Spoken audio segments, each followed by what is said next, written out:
It's saying we're live. Good afternoon, everybody. I've got the lovely Natasha Jones on today, and she's chosen this song. So we're going to start with this.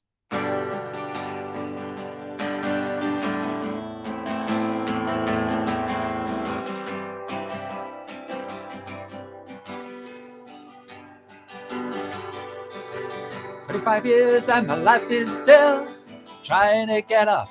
Great big healer of hope for a destination. I realized quickly that I knew I should, that the world was made up, the brotherhood of man, for whatever that means. So I cry sometimes when I'm lying in bed just to get it all out. What's in my head, and I scream from the top of my lungs, what's going on? And I said, hey, hey. I said, hey, what's going on? There we go. That song, I could play that all day, but we've got Natasha Jones in today and we want to talk to her. How are you? I'm very good, thank you. Very good. Fantastic. And so, first question is, why did you choose that song? Well, that bit where the chorus, what's going on, I think so often that's been me. Music certainly helps me go somewhere calm. But yeah, many a time that's been me. Waking up, stand outside, what's going on? Brilliant. I love it. And this is why I'm doing these songs, because it's evoking all kinds of memories, thoughts, and getting people thinking about it. We've got a vote already for that song, so thanks, Vic. I've done these lovely banners for you so that everybody knows what song you chose, and I didn't hit the button. But anyway, we've got Natasha with us, so welcome to coming. You are the Lara Croft of the law. You inspire good habits in the workplace and beyond, and we're going to investigate that a little bit more. But I just want to find out a little bit more about you and LinkedIn. So how long have you been on LinkedIn, Natasha? I've been on LinkedIn, Ash, since 2009. Wow. Okay, that's cool. So that 12 years? I'm not doing the maths. I normally talk to accountants and I let them do with that. But so yeah, probably something like that. But it's a while, isn't it? It's a while. So you know what you're doing. Do you use other social media regularly? Instagram I dip in and out of. But just Instagram and LinkedIn. Yeah, okay. Because of what you do, you're a professional, and it gets you're finding the right market there, aren't you? What do you like about LinkedIn? I think I like how LinkedIn's moved over time. So it was an online CV back in 2009. And I love the way they've adapted quite quickly with COVID, and they've brought in lots of new features. So it now feels like the business people's community, and there's more real people in it. So I've met some great people through LinkedIn in the last 18 months. So yeah. Excellent. Good. Yeah. So have I. And there's a few of them on the call. So give them a shout. So hi, Odessa, Vic, Matt, and Stephen. And Beverly's just joined us as well. So that's fantastic. And how often do you post your own content, Natasha? About twice a week. Occasionally I've done 5 days, but I usually end up feeling so overwhelmed because sort of just the posting, then sort of the reacting and the answering and the thanking people for commenting. But sometimes I just have to go and lie in a dark place, and then I have to come off social media, have a detox. So twice a week just about works for me, I think. And the algorithm, I think, is okay-ish with it, she says. Okay, so and that's the thing.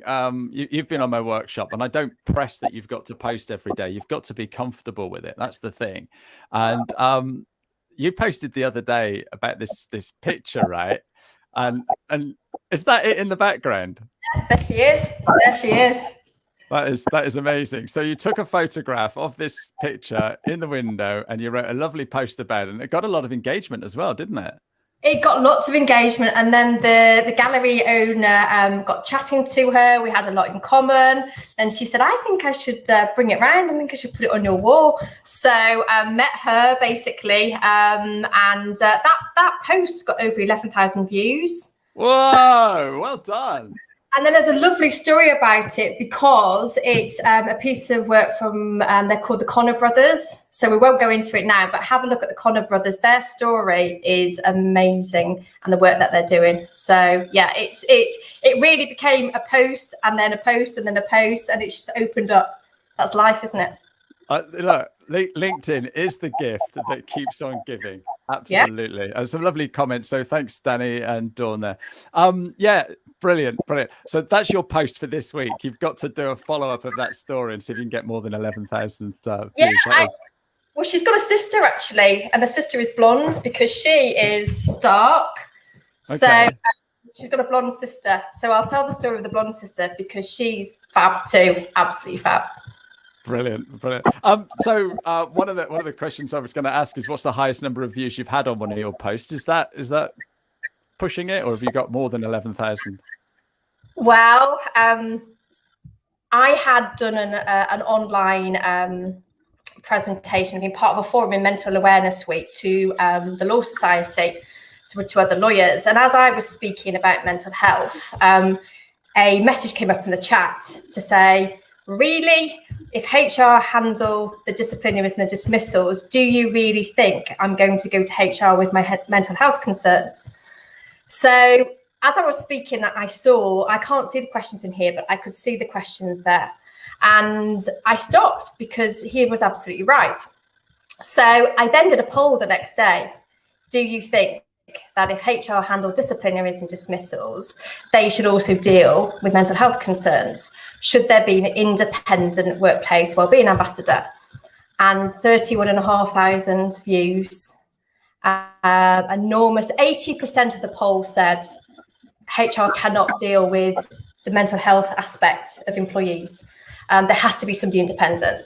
So yeah, great amount of comments, great dialogue. And through that poll, actually, I met some fab people in Australia, in French Polynesia, and like yourself, basically, great connections. So it was a good post for me, not just the views, but who I met as a consequence of the conversation. Yeah, and I think that's it. When you say something that resonates with other people, they get involved. They want to know more. They get engaged, and you know it's all that sort of thing. You're drinking a lot of water there, so tell us about that. Well, Ashley, as you know, I quite like habits, and I'm reading at the moment John's book, John Lamberton, and you put me on to John, and he calls himself the king of routine. Absolutely. I have to be the queen of habits. I'm going to take it. It's mine, the queen of habits. So one of my habits, so I have 32 favorite habits, is drinking 2 liters of water a day. So easy, saves headaches, energizes, the body works so much better when it's hydrated. So it's my first, when I do self-care programs, it's the first one. Are you having 2 of these a day? Absolutely. And I don't know if you've seen this new program on BBC TV called Vigil. You haven't? No. I was actually watching it last night with Debs, and I thought about you because she had to take a sample from this guy, and she turned around and said to him, "You're not drinking enough water." And I thought that is absolutely brilliant, because in your book that you wrote, that is a bestseller, you get this little bookmark that actually tells you how hydrated you are. So absolutely brilliant. So I'm sorry I brought the water up, but I think it's pertinent to what you do. That's very kind of, I wasn't expecting that. The P chart, I did a podcast with Dad's Net, and the guys basically found it hysterical, the P chart basically, but pledged, and I must check up on them, they pledged to leave it by the toilet and permanently think of me when they went for a wee, basically. So we'll see. that's another thought. Anyway, back to the plan. What do you find is the best time to post on LinkedIn? Really early, between 6 and 7. it seems to be most of the posts that have really flown were posted very early in the morning. Occasionally I've hit okay. When I saw stuff, so the P chart, I posted about the P chart, and that was at lunchtime because I just had them printed, and then I put a picture up, and that got a really good response. But I think that was just pure lady luck, complete. Dawn's got her Mandemic water bottle on her desk. I can see that. I can see that. Yeah. And this is the thing. There's a lot of people on about habits and goodness knows what else. So yeah, perfect time to have yourself on the show today. And do you get business as a result of your activity on LinkedIn? As an employment lawyer, I would have said to you 2 years ago, no. But since I've had the book published, complete strangers have bought the book. So there appears to be a shift. So maybe as an employment lawyer, trusted advisor, it was word of mouth. And maybe books and the associated work around the subject. I love to talk about habits, maybe slightly different, but I think, yeah, change is afoot in a good way. Fantastic. We've got a few questions coming through. I will leave them. Oh, that is Michael's just got a question there. We'll ask that question now because that's a LinkedIn question. Do you think polls on LinkedIn are now overused just so people get high engagement on LinkedIn? It's a very good question, Michael.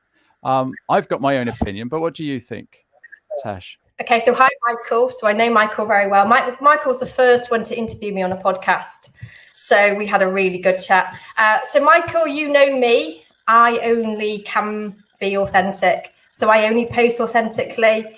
And the polls, I've only put up, I think, 3 polls. And that's because I genuinely wanted to know the answer and what people thought.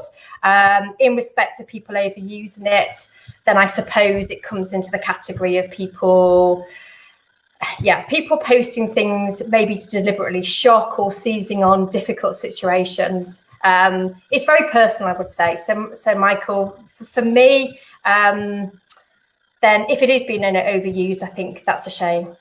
What do you think, Ash? Yeah, so there's some people that's all they do. Is create poll posts, and that's absolutely fine. I don't have a problem with that. I think being overused. No, I think if you vote on polls, you're going to see more of them because that's what the algorithm is doing. So if you get involved in them, you're going to see more. But I'm like you. If I put a poll up, it's because I actually want to know what people are thinking or get some ideas. So I think they're great because they're dead easy to engage with as well. But you said with yours you had 32,000 views, but you had a lot of comments on that. And those people have actually turned into connections, and that's grown your community as well. So, and if it's bringing the right people along, hey, what's wrong with that? I actually thought I'd get lots of HR people sending me messages saying, what are you doing? But I got a lot of support from HR people because a lot of HR people messaged me privately and actually said that they're fearful of that. They understand. They think there should be somebody other than them. So as opposed to HR being threatened, they were very supportive. So it didn't. The response, I was astounded by it. Can I just say, we didn't plan our wardrobe, but look how color coordinated we are. We matched the screen. It looks like we've had a chat about what we're wearing. We haven't, have we? This is complete chance. Absolutely not. Yeah, you almost blend into my corporate color. So thank you so much for doing that. So I put this on because this is jungly look, all right, and it's a bit like where Lara Croft would be, because that is the question that everybody wants to know. They've been too polite to ask, but where the heck did Lara Croft of the law come from?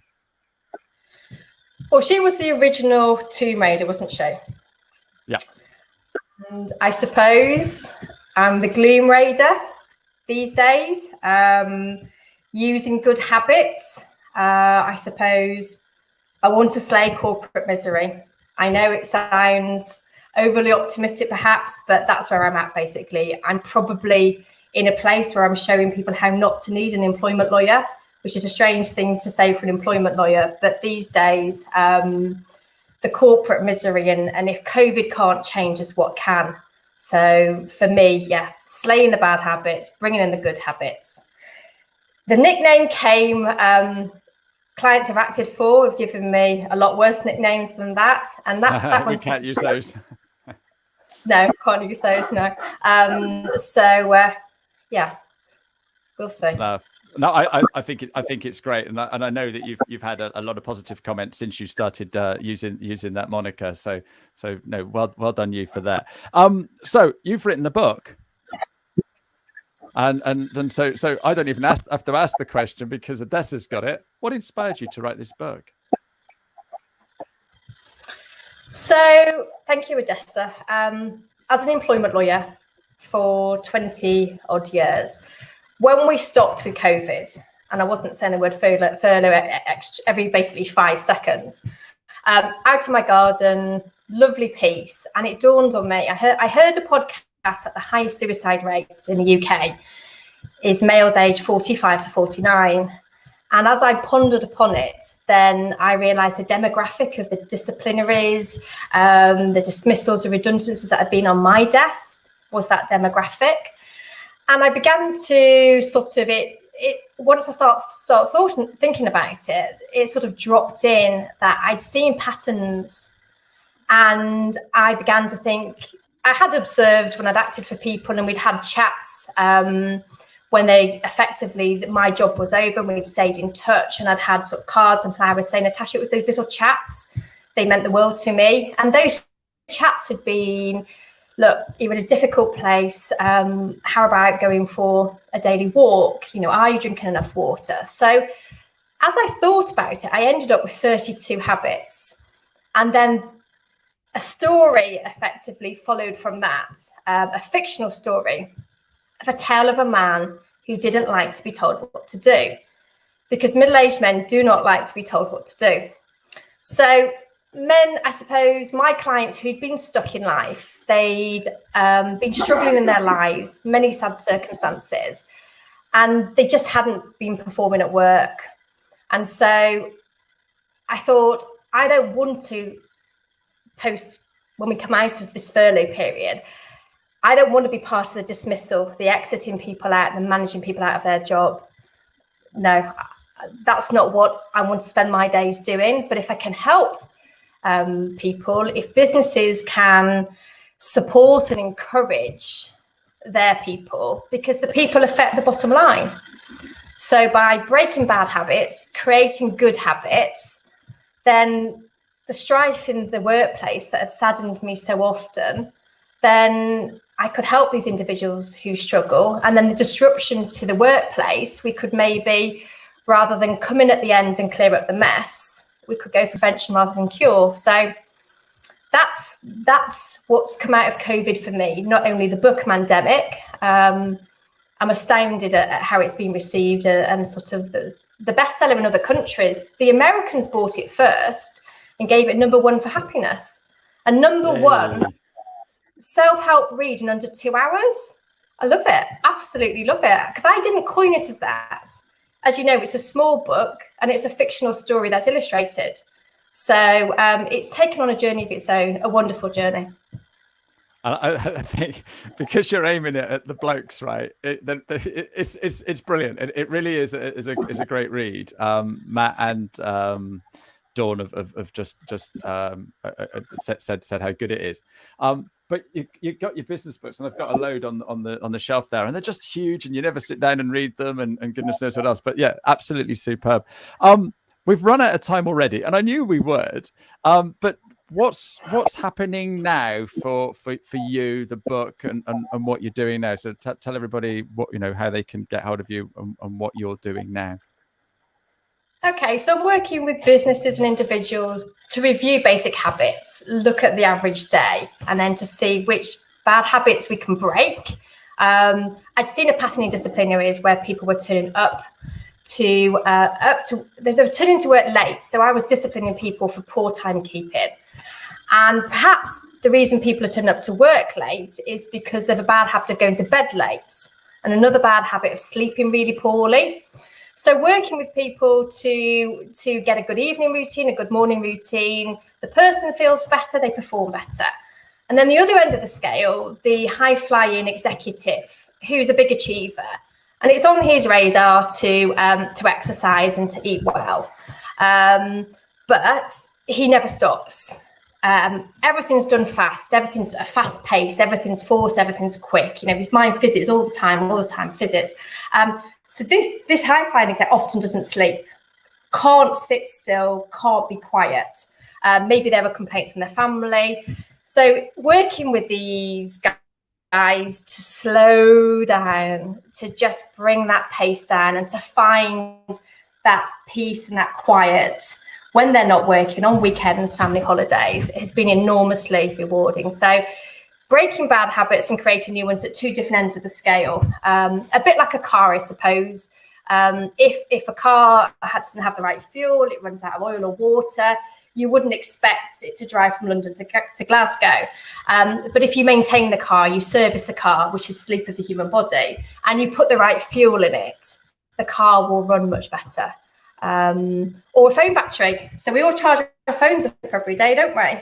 You know, when we see the 10%, 15%, we plug it in, but we don't do that for our bodies. So we're talking about the bad habits, breaking those to create those good habits to charge not just our phones, but our bodies. Fantastic. Absolutely superb. Everyone's disappearing now because they think it's just a 15-minute show. So they've all gone. We've got one question here. I'm just trying to find it where it was now. From James Griffiths. How do you decide on the best words to use? And Hi, James. The best word. Do you know James, do you? I do know James. Do you mean? I think he probably means the book. I mean, the book.